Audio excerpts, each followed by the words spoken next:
നമസ്കാരം. ദൂരദർശൻ വാർത്തകളിലേക്ക് സ്വാഗതം. ഞാൻ സബിത. പ്രധാന വാർത്തകൾ.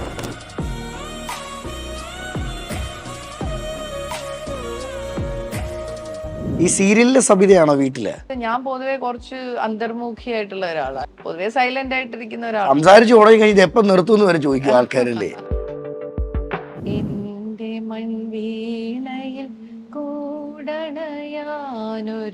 മൗനം പറന്നു പറന്നു വന്നു.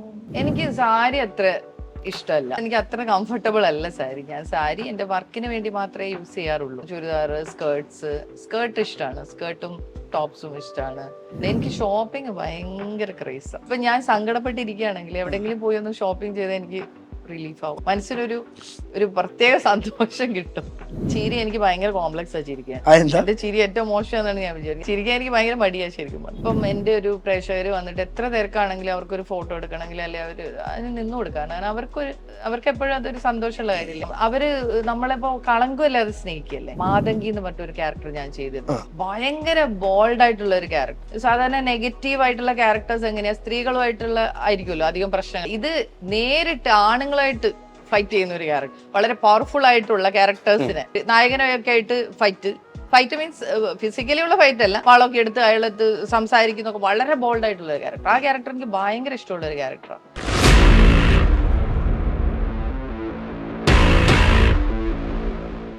Hey, it's me Ajin Varghese. Let's welcome to our show Chat with Ajin.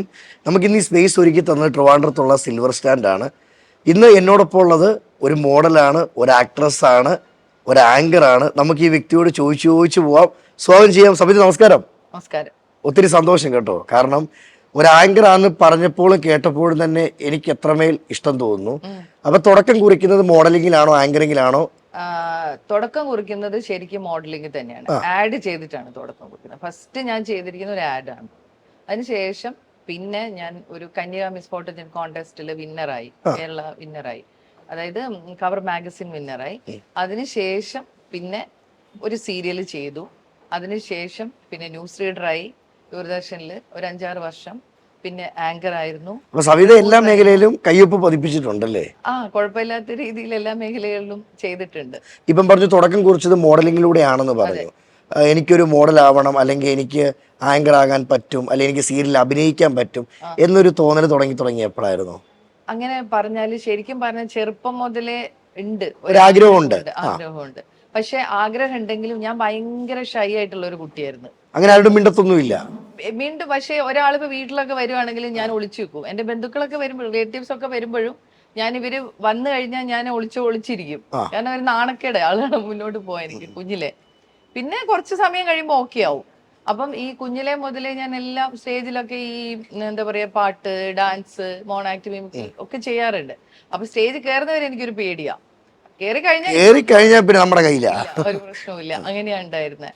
അപ്പൊ ആദ്യം ഇങ്ങനെ ഒരു മോഡലിങ്ങിലൂടെ തുടങ്ങി, പിന്നെ ന്യൂസ് റീഡറായി, പിന്നെ റിപ്പോർട്ടറായി, ആങ്കറായി, അങ്ങനെ ഇങ്ങനെ വന്നു. പിന്നെ അഭിനയം ഞാൻ ശരിക്കും പറഞ്ഞാൽ ഒരു സീരിയലിലൂടെ സിനിമയിലൂടെയാണ് ഞാൻ ശരിക്കും തുടക്കം കുറിച്ചത്.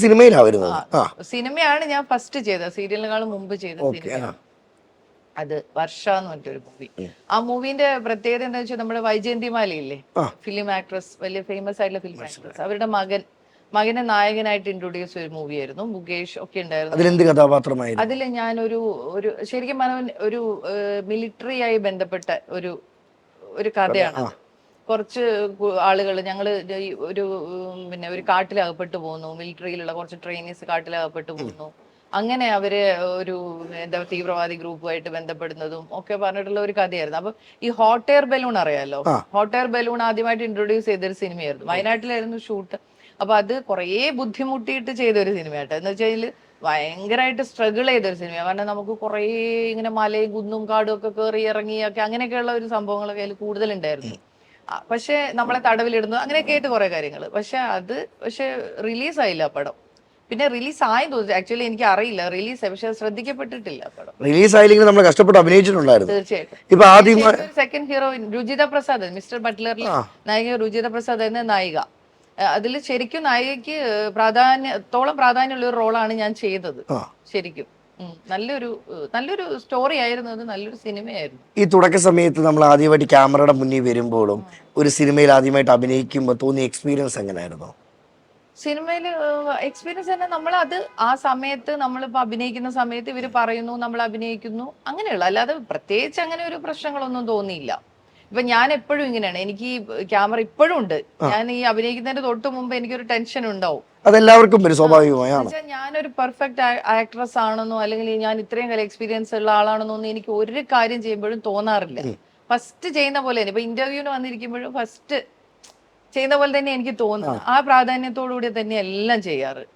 അങ്ങനെ. പക്ഷെ അതൊക്കെ എപ്പോഴും നല്ല കാര്യം തന്നെയല്ലേ? തീർച്ചയായിട്ടും. കാരണം നമ്മളെല്ലാം തികഞ്ഞവരാണ്, എല്ലാം അറിയാമെന്നൊരു ചിന്താഗതി ചിന്തയില്ല, ഒരു കാലത്തും ഇല്ല. ഞാൻ എന്നും ഇല്ല എന്ന് വെച്ചാൽ എനിക്ക് എപ്പോഴും കൂടുതൽ ഞാൻ പറയുന്നത് എനിക്കൊന്നും അറിയില്ല എന്നുള്ള ചിന്തയാണ് എനിക്ക് എപ്പോഴും ഉണ്ടാവുക മനസ്സിൽ കൂടുതൽ എപ്പോഴും. അങ്ങനെ സീരിയലിലോട്ട് വരുന്നു. ഈ സീരിയലില് സബിത എന്ന വ്യക്തിയെ സബിതയാക്കിയത് ഏത് കഥാപാത്രമാണ്, അല്ലെ ആളുകളിലേക്ക് എത്തിച്ചത് ഏത് സീരിയലാണ്? ഞാൻ സീരിയൽ എന്ന് പറഞ്ഞത് എനിക്ക് തോന്നുന്നു മൗനരാഗം എനിക്ക് ഭയങ്കര തന്നൊരു സീരിയലാണ് മൗനരാഗം. കാരണം എവിടെ പോയാലും ഇതിൽ ദീപ എന്നാണ് എന്റെ ക്യാരക്ടറിന്റെ പേര്. അതിനോടുള്ള ഒരു സ്നേഹം പറഞ്ഞറിയിക്കാൻ പറ്റാത്ത ഒരു സ്നേഹം എല്ലാവർക്കും ഉണ്ട്.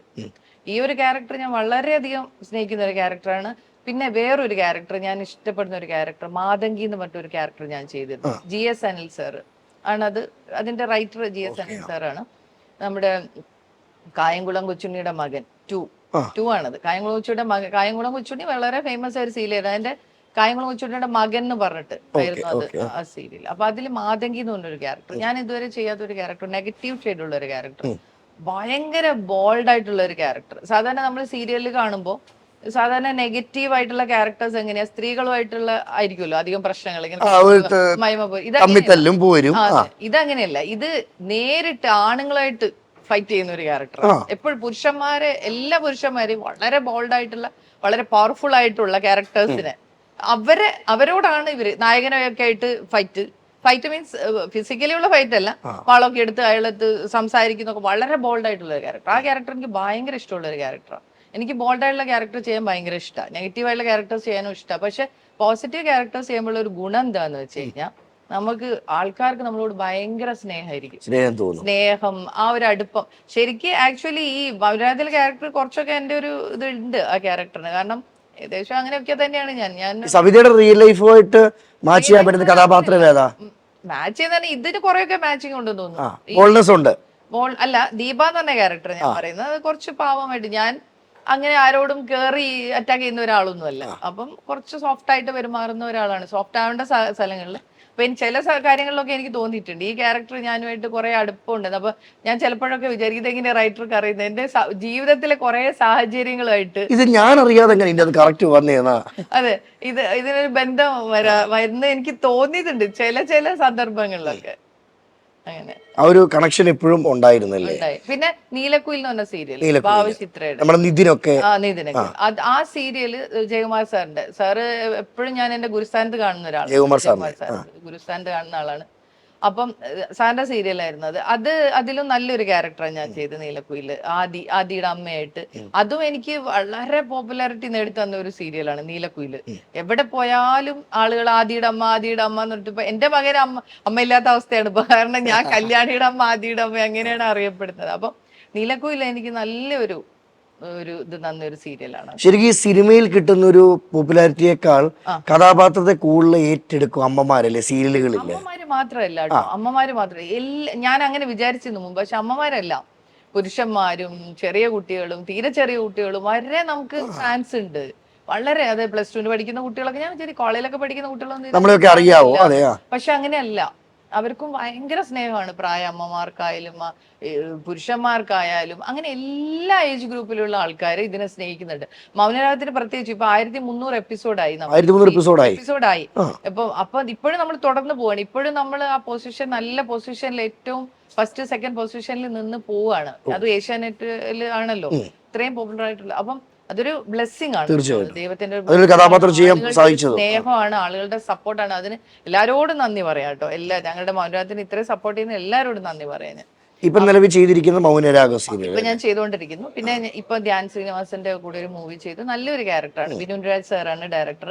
അപ്പം ഞാൻ ഇതുവരെ ചെയ്യാത്തൊരു ക്യാരക്ടറാണ്, ഇതുവരെ ചെയ്തതിൽ നിന്ന് വ്യത്യസ്തമായ ഒരു ക്യാരക്ടർ. അപ്പൊ എനിക്ക് ആദ്യം സാറ് പറഞ്ഞപ്പോ മടിയുണ്ട് ചെയ്യാൻ പറ്റുമോ, പക്ഷെ സാറ് പറഞ്ഞു ചെയ്യാൻ പറ്റും, ചെയ്യാം, ആ രീതി സാർ ചെയ്തു. അങ്ങനെ ഞാനത്, എനിക്കത് പ്രതീക്ഷയുള്ള ഒരു ക്യാരക്ടർ അത്.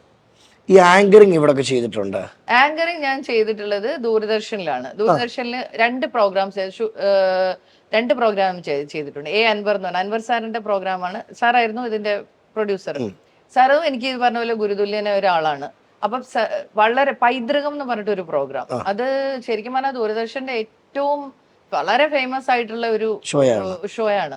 അപ്പൊ അതിനെ ആങ്കർ ചെയ്യാൻ പറ്റി. വളരെ ഇപ്പൊ കേരളത്തിലെ വളരെ പ്രധാനപ്പെട്ട പണ്ഡിതന്മാരായിട്ടും ഹിസ്റ്റോറിയൻസ് ആയിട്ടും ഒക്കെയുള്ള ഇന്റർവ്യൂസും കാര്യങ്ങളൊക്കെ എനിക്ക് ചെയ്യാൻ പറ്റി. അതുപോലെ അഴകേ എന്ന് പറഞ്ഞ പ്രോഗ്രാം, അതൊരു മ്യൂസിക് പ്രോഗ്രാമാണ്. അത് ഞാൻ ചെയ്തത് TP ശാസ്തമംഗലം, ഒരു മ്യൂസിക് ക്രിറ്റിസിസം ചെയ്യുന്ന ആളാണ്. കൃഷ്ണൻ നായരുടെ മരുമകനാണ്, സാഹിത്യ വാരഫലമൊക്കെ ചെയ്തിരുന്ന. അപ്പം സാറിന്റെ കൂടെ ഞങ്ങൾ അത് പ്രത്യേക രീതിയിലുള്ള പ്രോഗ്രാം, സോങ്സ് ഒരേപോലെ, ഇപ്പം ഒരു തീം എടുത്തിട്ട്, അതായത് മഴ എന്ന് പറയുമ്പോൾ മഴയായിട്ട് ബന്ധപ്പെട്ട കണക്ട് ചെയ്ത് അതിനെ പറ്റിയുള്ള കുറച്ച് കാര്യങ്ങൾ പറഞ്ഞു. പിന്നെ ആ സോങ്ങിലുള്ള പ്രശ്നങ്ങൾ, ഇപ്പം പഴയ സോങ്സും പുതിയ സോങ്സും പലരും ഇപ്പൊ ക്രിറ്റിസിസം ചെയ്യാറുണ്ട്, ഇതിന്റെ വരികൾ ശരിയല്ല. അപ്പൊ അങ്ങനെയുള്ള ഓരോ സോങ്ങിലും ഉള്ള വരികളുടെയും അങ്ങനെയുള്ള പ്രശ്നങ്ങൾ ലാസ്റ്റ് നമ്മൾ ഈ പാട്ടുകളെല്ലാം കാണിച്ചതിന് ശേഷം സാറും ഞാനുമായിട്ട് ഡിസ്കസ് ചെയ്യുകയും അതിന്റെ കാര്യങ്ങൾ പറയും. അങ്ങനെ ഒരു കൺക്ലൂഷനിൽ എത്തുന്ന ഒരു പ്രോഗ്രാം, നല്ലൊരു പ്രോഗ്രാം ആയിരുന്നു അത്. അങ്ങനെ ദൂരദർശനിൽ ഞാൻ 2 പ്രോഗ്രാം ചെയ്തിട്ടുണ്ട്. പിന്നെ ന്യൂസ് റീഡർ ആയിരുന്നു, അവിടെ റിപ്പോർട്ടർ ആയിരുന്നു, അങ്ങനെയുള്ള കാര്യങ്ങളൊക്കെ. ഈ നമ്മൾ ആങ്കറിങ് ചെയ്തുകൊണ്ടിരിക്കുന്ന സമയത്ത് ന്യൂസ് റീഡർ ആയിട്ട് ചെയ്യുമ്പോഴേ വലിയൊരു മാറ്റമല്ലേ അവിടെ സംഭവിക്കുന്നത്?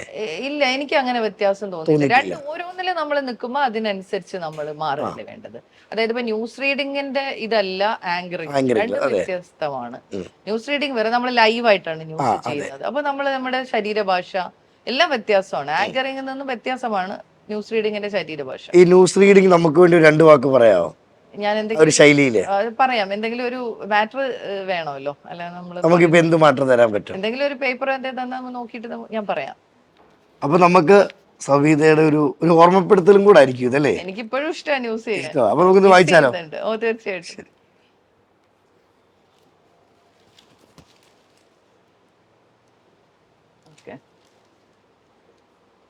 നമസ്കാരം, ദൂരദർശൻ വാർത്തകളിലേക്ക് സ്വാഗതം. ഞാൻ സബിത. പ്രധാന വാർത്തകൾ. വഖഫ് കേസുകളിൽ വഴിത്തിരിവ്.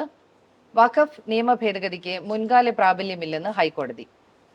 വയനാടും ചേലക്കരയും ഇന്ന് വിധിയെഴുതും. വഖഫ് ബോർഡ് ഭൂമി തട്ടിയെടുക്കുന്നു. വാർത്തകൾ കഴിഞ്ഞു. നമസ്കാരം. പ്രിപ്പയർ ചെയ്യാതെ അല്ലല്ല, എന്നാലും നമുക്ക് സന്തോഷം. ചോദിച്ച ഉടനെ ചെയ്തതിൽ ഒത്തിരി സന്തോഷം കേട്ടോ. അല്ല, ഇത് ശരിക്കും ആ ന്യൂസ് ഒന്ന് എഴുതി കറക്റ്റ് ചെയ്തിരുന്നെങ്കിൽ നമുക്ക് ഒന്നുകൂടി നന്നായിട്ട് ചെയ്യാം. നമ്മളെന്നാലും പറഞ്ഞ ഉടനെ സ്പോട്ടിൽ ചെയ്തത് കേട്ടോ, അത് രസമുണ്ട്. വീട്ടിലായിരിക്കും ഉണ്ട്? എന്റെ വീട്ടില് അച്ഛനമ്മ, എനിക്കൊരു ബ്രദർ, പിന്നെ എന്റെ സിസ്റ്റർ ഇൻ ലോ. ഞാൻ കേട്ടൊരു കാര്യം, സബിതയ്ക്ക് എല്ലാ ജില്ലയിലും ബന്ധക്കാരുണ്ടല്ലേ? സബിതയുടെ വീട് ഇവിടെ? എന്റെ വീട് കോഴിക്കോട്, ഹസ്ബൻഡിന്റെ വീട് കണ്ണൂര്, അമ്മയുടെ വീട് ചെങ്ങന്നൂര്, സിസ്റ്റർ ലോന്റെ വീട് കൊല്ലം.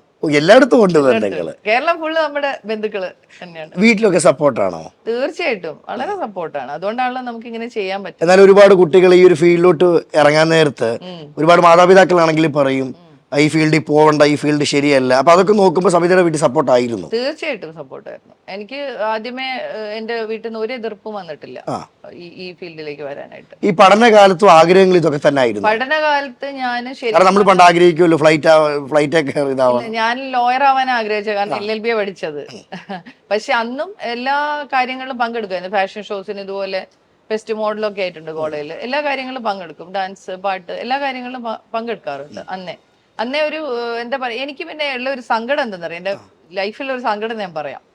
ഒരു ഡാൻസ് പഠിക്കാൻ പറ്റില്ല, ക്ലാസിക്കൽ ഡാൻസ് പഠിക്കാൻ പറ്റില്ല. എന്റെ ഫ്രണ്ട് വിഷ്ണുവിനെ അറിയാം, ഞാൻ എപ്പോഴും വിഷ്ണുവിനോട് പറയുന്നതാണ്, വിഷ്ണുപ്രിയടുത്ത് പറയുന്നതാണ്. കാരണം എനിക്ക് ഡാൻസർ ആവാൻ ഭയങ്കര ഇഷ്ടമുള്ള ഒരാളായിരുന്നു. ഇഷ്ടമായിരുന്നു. പക്ഷെ എന്തോ ഡാൻസ് എന്താ പറ്റി വെച്ചാൽ, ഡാൻസ് പഠിക്കാൻ തുടങ്ങി, കുറച്ച് പഠിച്ചപ്പം എന്നെ പഠിപ്പിക്കുന്ന ടീച്ചറിന്റെ മാരേജ് കഴിഞ്ഞ് പോയി.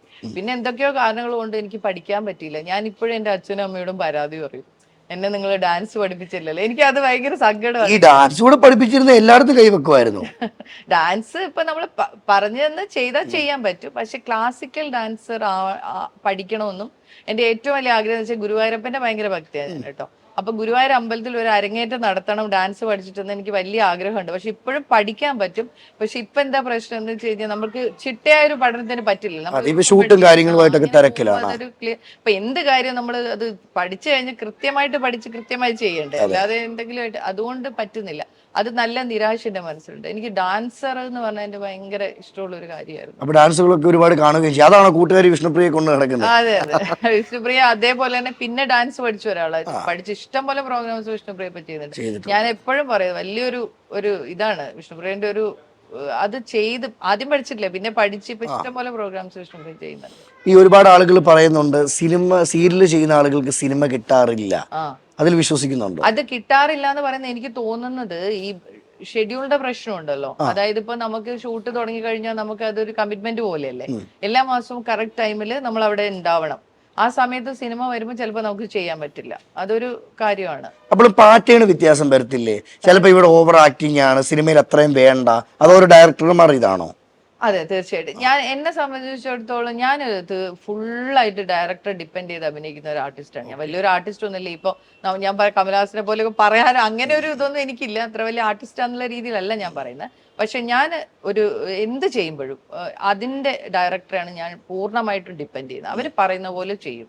അവര് എത്ര പറയുന്നത്, കുറച്ച് ഇത്ര വേണ്ടെന്ന് പറഞ്ഞാൽ കുറയ്ക്കും, ഇത്ര വേണമെന്ന് പറഞ്ഞാൽ കൂട്ടും. അവരെ ഡിപ്പെൻഡ്, കാരണം അവർക്കാണല്ലോ കറക്റ്റ് അറിയുന്നത്. അവരെന്ത് പറയും നമ്മൾ ചെയ്യുക, അല്ലാതെ നമ്മൾ അതില് കൂടുതൽ. പിന്നെ ചിലപ്പോൾ നമ്മൾ ചോദിക്കും, സാർ ഇങ്ങനെ ചെയ്താൽ കുഴപ്പമുണ്ടോ, അല്ലെങ്കിൽ ചിലപ്പോൾ നമ്മൾ ചെയ്ത് കഴിയുമ്പോൾ നമുക്ക് തോന്നും ഇത് ചെയ്ത് ശരിയായില്ല എന്ന്. അപ്പൊ ഞാൻ സാറിനോട് ചോദിക്കും, ഇപ്പോഴും ഞാൻ ചോദിക്കാറുണ്ട്, സാറേ എങ്ങനെയാ ഇത് ഞാൻ ചെയ്തത് ശരിയായോ, ഒന്നുകൂടി ചെയ്യണോ. അപ്പോൾ നമ്മളിപ്പോ മൗനരാഗത്തില് ഹാരിസൺ സാർ ഞങ്ങളുടെ ഡയറക്ടർ, നല്ല സപ്പോർട്ടീവ് ഡയറക്ടർ, ഓരോ കാര്യങ്ങളും സാർ പറഞ്ഞു തരും. അത്രയും സപ്പോർട്ട് ചെയ്തിട്ട് നമുക്ക് നിൽക്കുന്ന സാർ. അപ്പോൾ ചോദിക്കും, സാർ ഇത്ര ചെയ്താൽ മതിയോ, കുറഞ്ഞു പോയോ അല്ലെ കൂടി പോയോ, ഞാൻ ചെയ്ത്. അപ്പൊ സാർ കറക്റ്റാണ് ഇത്, പക്ഷെ ഇതിൽ വരുമ്പോൾ അത് കറക്റ്റ് ആയിരിക്കും. അപ്പൊ അവർക്ക് അറിയാമല്ലോ നമ്മൾ ഇപ്പൊ ഞാൻ ഡയറക്ടർ അത്രയധികം വിശ്വസിക്കുന്നത് സ്ക്രിപ്റ്റ് റൈറ്ററും, ഞങ്ങളുടെ സ്ക്രിപ്റ്റ് റൈറ്റർ പ്രദീപ് പണിക്കർ സാറാണ്. അപ്പൊ ഇവരുടെയൊക്കെ നമുക്കൊരു ബ്ലെസ്സിങ് ആണ് ഇവരൊക്കെ കൂടെ വർക്ക് ചെയ്യാൻ പറ്റുന്നതും, അവരെയൊക്കെ സ്ക്രിപ്റ്റ് എഴുതിയത് നമുക്ക് അഭിനയിക്കാൻ പറ്റുന്നതും ഒക്കെ വലിയ വലിയ ഒരു അനുഗ്രഹമാണെന്നിട്ട് ഞാൻ കരുതുന്നത്. ഞാൻ അവരെ പൂർണ്ണമായിട്ട് വിശ്വസിക്കുന്നു. ഈ ഒരു അനുഗ്രഹം ഉള്ളതുകൊണ്ടാണല്ലോ നല്ല ക്യാരക്ടറും തേടി വരുന്നത് സബിലെ. അങ്ങനെ വരുന്നു, ദൈവം സഹായിച്ച്. എത്രയുള്ള സീരിയൽ അഭിനയിച്ചിട്ടുണ്ട്? ഞാൻ കുറെ അഭിനയിച്ചിട്ടുണ്ട്. എനിക്ക് തോന്നുന്നു 20-25 കൂടുതൽ. 25 സീരിയലോളം കൂടുതലുണ്ട് തോന്നുന്നു. തമിഴ് ചെയ്തിട്ടുണ്ട്. ഈ തമിഴും മലയാളം ചെയ്യുമ്പോൾ വ്യത്യാസമുണ്ടോ? വ്യത്യാസമൊന്നുമില്ല, ലാംഗ്വേജിന്റെ വ്യത്യാസമേ ഉള്ളൂ, അതല്ലാതെ വ്യത്യാസമില്ല. എന്നാലും ഈ തമിഴ് ആൾക്കാർക്ക് ഈ മലയാളികളെ കെയർ ചെയ്യാനും ഭയങ്കര ബഹുമാനമല്ലേ അവർക്ക്? ബഹുമാനം ഉണ്ട്. അവര് നല്ല നല്ല പെരുമാറ്റമാണ് നമ്മുടെ അടുത്ത്, നല്ല സ്നേഹം, നല്ല അമ്മാമ്മ എന്നൊക്കെ വിളിച്ചിട്ട് നമ്മളെ ബഹുമാനിക്കുന്നത്. അത് മലയാള സീരിയലും അങ്ങനെ ആരും അങ്ങനെ ഒന്നും നമ്മളെ അടുത്ത് മോശമായിട്ട്, നല്ലോണം തന്നെ എല്ലാവരും പെരുമാറുന്നത്. എല്ലാവരും നല്ല സ്നേഹമായിട്ട് ഒരു കുടുംബം. എന്റെ അനുഭവം ഞാൻ പറയുന്നത്, എനിക്കിതുവരെ അങ്ങനെ മോശമായിട്ട് ഇങ്ങനെ എല്ലാവരും നല്ല സ്നേഹത്തിൽ തന്നെയാണ് പെരുമാറുന്നത് നമ്മുടെ അടുത്ത്. തമിഴും മലയാളവും എല്ലാം, അത് ഒന്നും തമിഴ് കൂടുതലെന്നൊന്നും പറയാൻ പറ്റില്ല.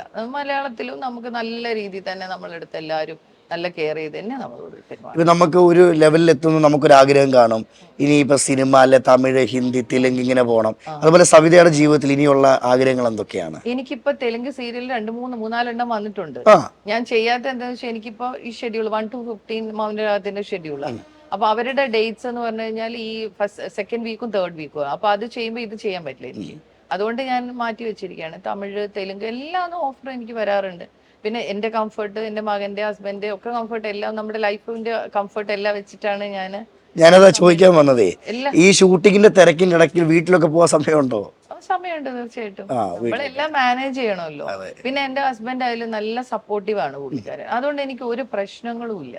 അതുകൊണ്ട് ഞാൻ വളരെ സ്മൂത്ത് ആയിട്ട് എന്റെ ഈ ലൈഫ് പോകുന്നുണ്ട്. എന്റെ ജോലിയും എന്റെ ഫാമിലിയും ഒക്കെ, മോനും എല്ലാവരും നല്ല സപ്പോർട്ടാണ്. ശരിക്കും മറ്റാരും നമ്മളെ മനസ്സിലാക്കിയില്ലെങ്കിലും ഫാമിലി സപ്പോർട്ട് ഉള്ളത് വലിയ കാര്യമല്ലേ?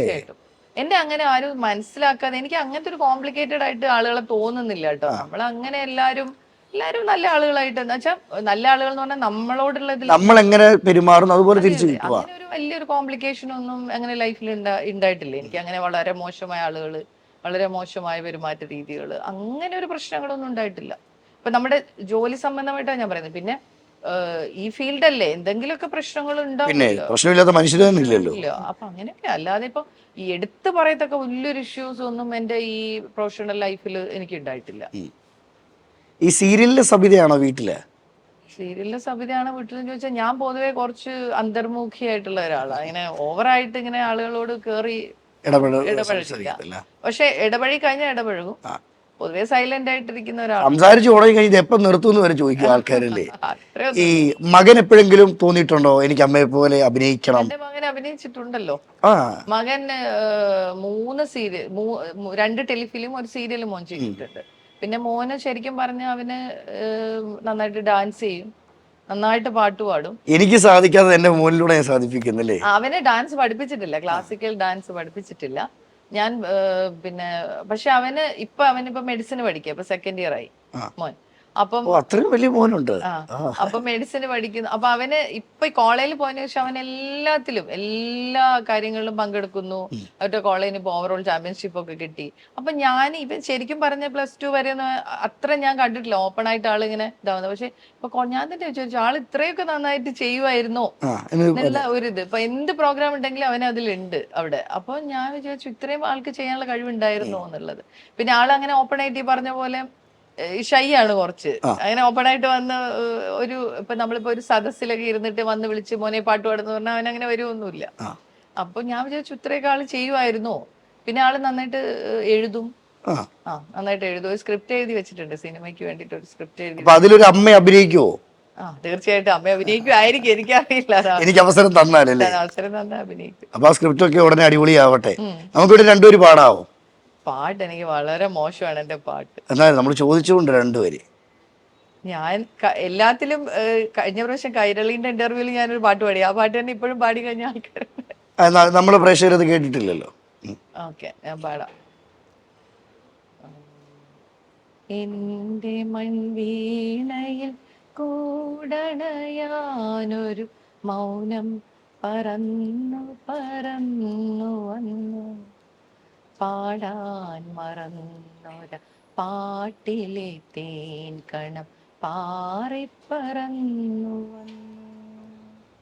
പോരെ? Thank you. ഡ്രസ്സിങ്ങിൽ ഏറ്റവും ഇഷ്ടം സാരിയാണോ ചുരിദാറാണോ? ഏതായിരിക്കും ഏറ്റവും ഇഷ്ടം? എനിക്ക് സാരി അത്ര ഇഷ്ടമല്ല.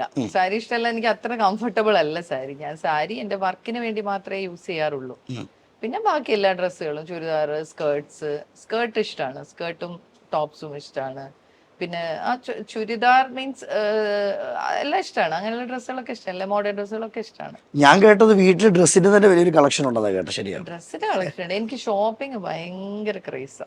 ഇപ്പൊ ഞാൻ സങ്കടപ്പെട്ടിരിക്കുകയാണെങ്കിൽ എവിടെയെങ്കിലും പോയി ഒന്ന് ഷോപ്പിംഗ് ചെയ്താൽ എനിക്ക് റിലീഫ് ആവും. മനസ്സിനൊരു പ്രത്യേക സന്തോഷം കിട്ടും.